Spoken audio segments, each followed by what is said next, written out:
고유업계가 정부의 가격 인상 자제 요청에도 가격을 인상하겠다는 방침을 잇따라 내놓아 논란이 되고 있습니다.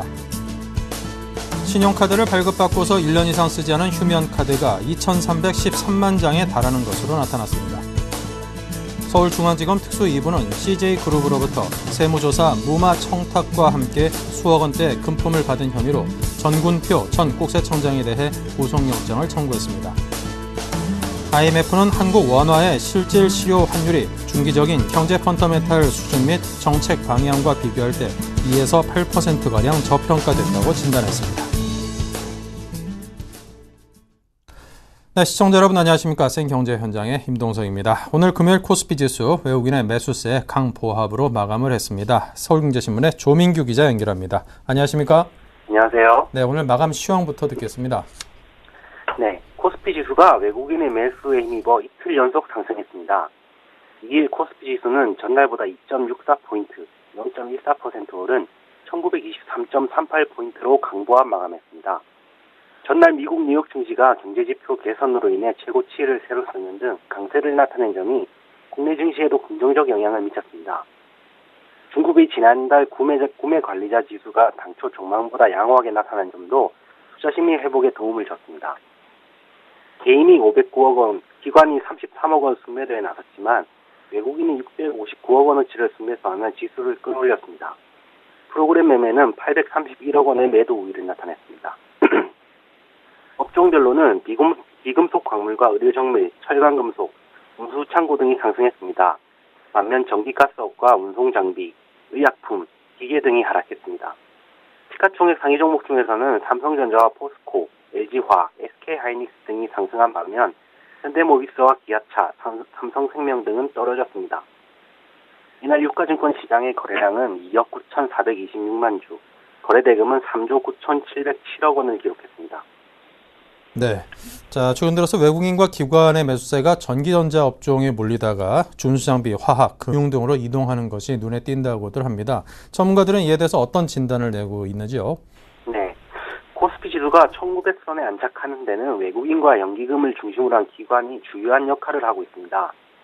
이들은 꾸준한 사자 행보를 나타내며 어느 정도 주가가 올라온 IT주는 내다 팔고 운수장비와 화학, 금융 등의 업종에 손을 대고 있습니다. 외국인은 지난달 22일부터 열흘간 순매수 랠리를 이어가며 유가증권 시장에서 총 1조 2천억 원이 넘는 시탄을 쏟아냈습니다.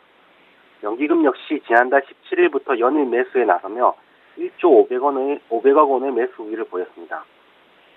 수급 현황은 업종별로 희비가 엇갈리고 있습니다. 경기 소비재인 전기전자 업종에서 화학, 조선 등 경기 민감 업종과 금융업종으로 자금 이동세가 뚜렷하게 나타나고 있습니다.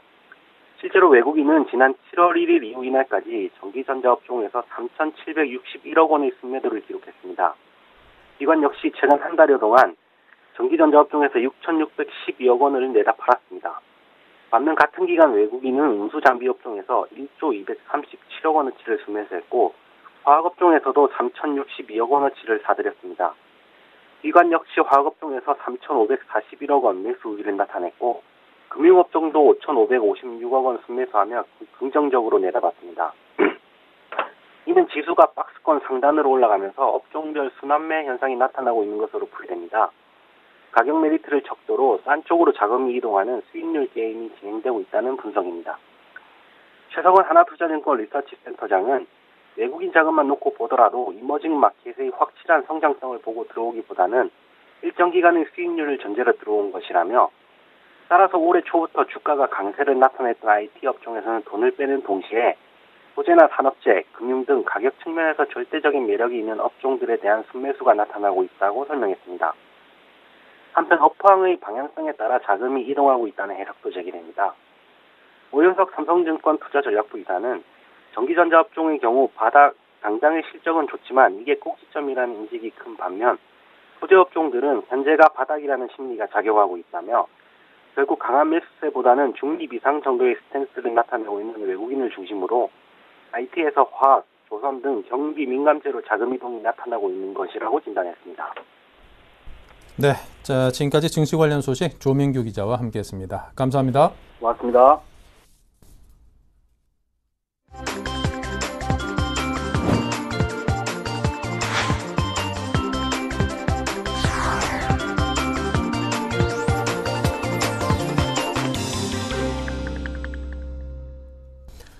네, 오늘의 주요 뉴스를 전해드립니다. 우유업계가 정부의 가격 인상 자제 요청에도 우유 가격을 인상하겠다는 방침을 잇따라 내놓아 논란이 되고 있습니다.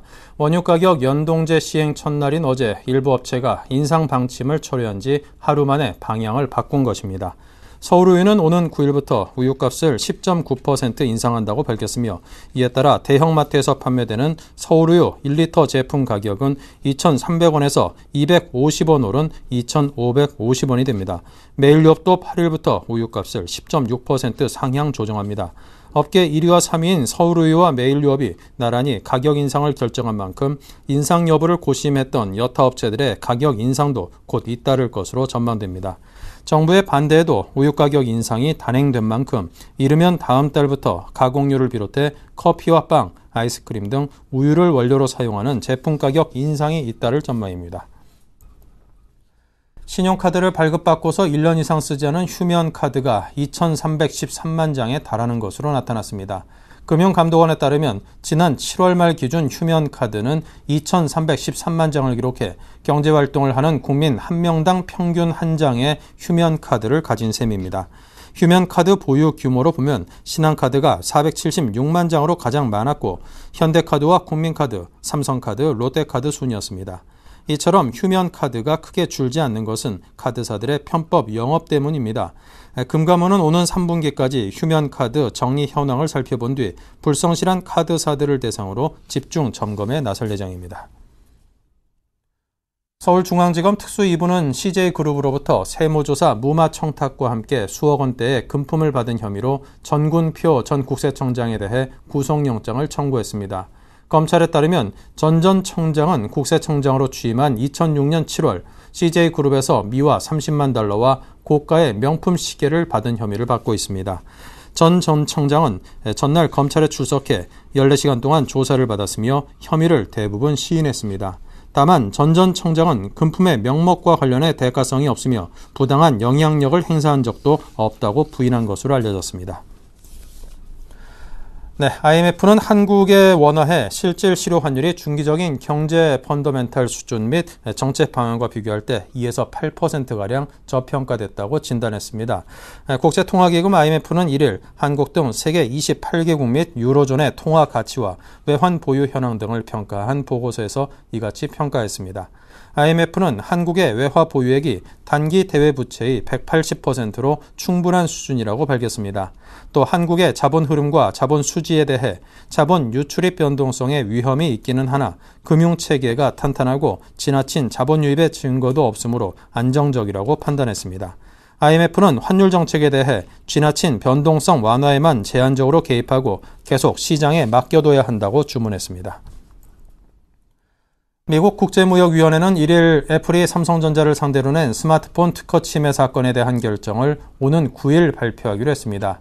미국 국제무역위원회 ITC는 당초 이날 삼성전자 제품이 애플의 특허를 침해했는지를 최종 판정할 예정이었습니다. 삼성이 침해했다고 애플이 청구한 총 4건의 특허 중 1건에 대해서만 침해 결정이 나더라도 갤럭시 S와 S2 등 대상 제품은 모두 수입 금지 대상이 됩니다.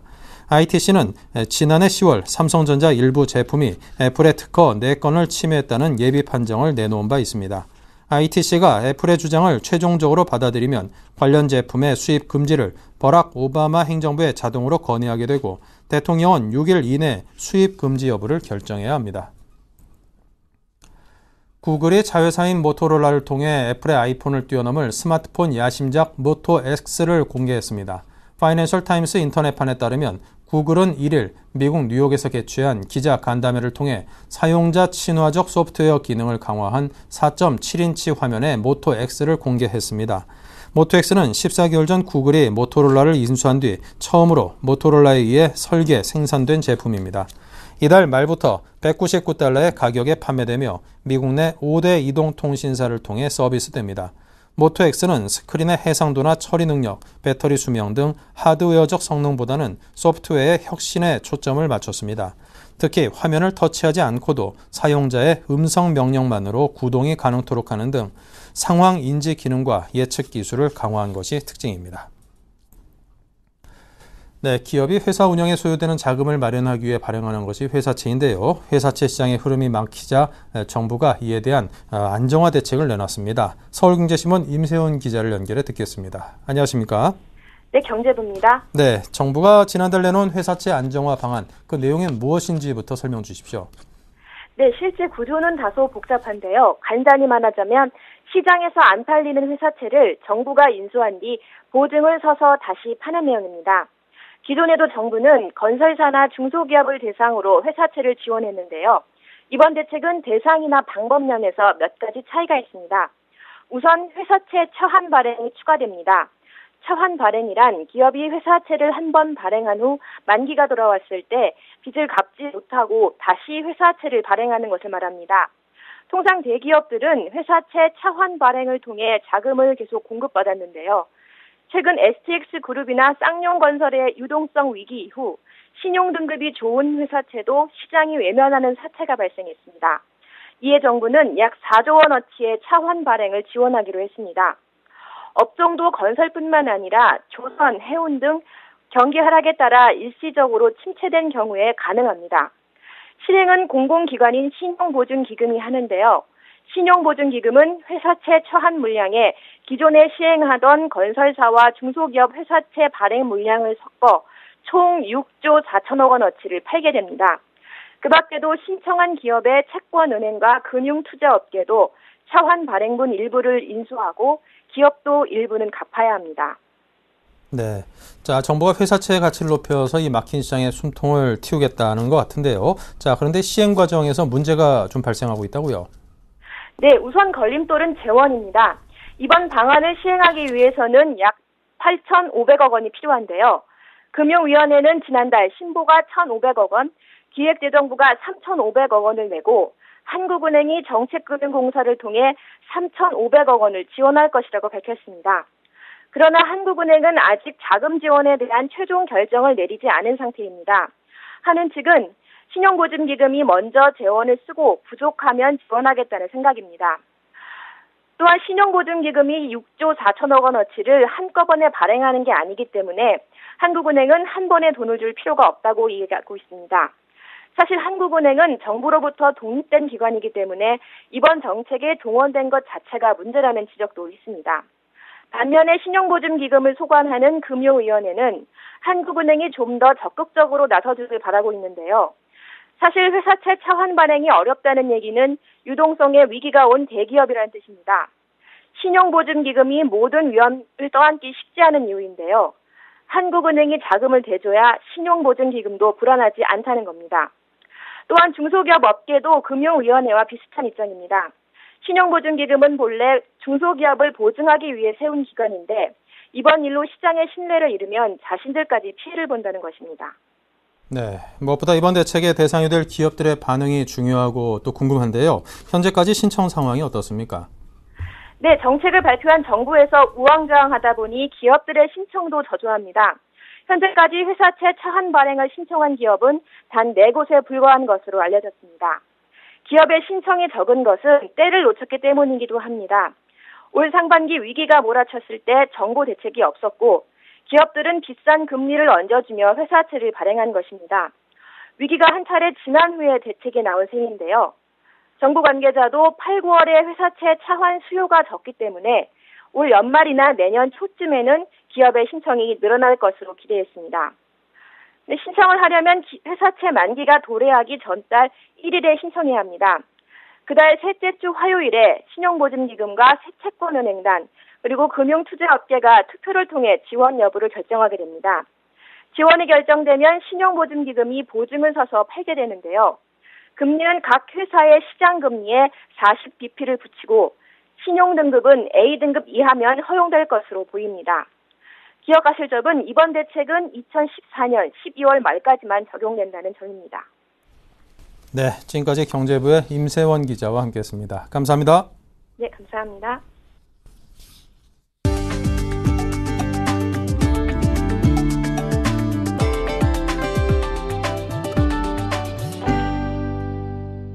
삼성전자의 전략 신제품 갤럭시 노트 3가 다음 달 4일 독일에서 공개됩니다.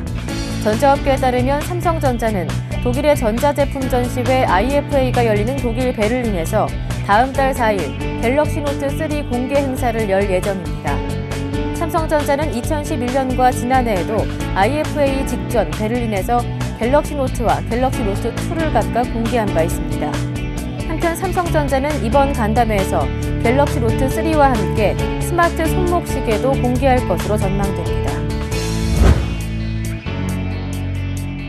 대우 인터내셔널이 데보니안 펀드와 공동으로 캐나다 엘버타주 중서부 광구에서 타이트 오일가스를 생산하는 벨라트릭사 지분을 50% 인수했습니다. 타이트 오일은 셰일가스가 매장된 퇴저감층에서 시추하는 원유로 탄소 함유량이 많고 황 함량이 적은 경질유입니다. 대우 인터내셔널은 이로써 비전통 석유 자원 개발을 위한 사업 발판을 마련하게 됐습니다. 기아 자동차가 미국 고급 승용차 시장을 노리고 출시한 카덴자가 성공적으로 데뷔했습니다. 기아차 미국 판매법인은 카덴자가 지난 7월 한 달 동안 1,627대가 팔려 출시한 지 2개월도 되지 않아 3,155대를 판매했다고 이를 밝혔습니다. 카덴자는 미국에서 중형 승용차 옵티마를 주력으로 삼아온 기아차가 고급 승용차 시장을 두드리기 위해 내세운 새로운 모델입니다. 업계에서는 6월 초순 출시한 카덴자가 월 1,000대 이상 팔려나간 것은 성공적인 시장 진입이라고 평가하고 있습니다.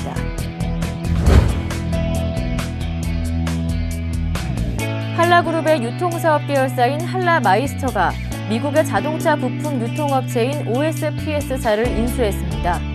자동차 부품을 미국 현지에서 직접 판매하는 등 글로벌 유통망을 확충하기 위한 것으로 인수 금액은 $1,600만 안팎인 것으로 알려졌습니다.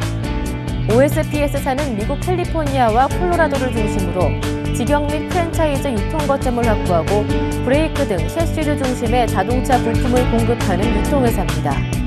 약 5,000개 정비업체와 공급 계약을 맺고 있으며 빠른 시간 안에 부품을 배송하는 시스템을 갖춘 게 장점입니다. 네, 이상으로 센 경제 현장을 마칩니다. 감사합니다.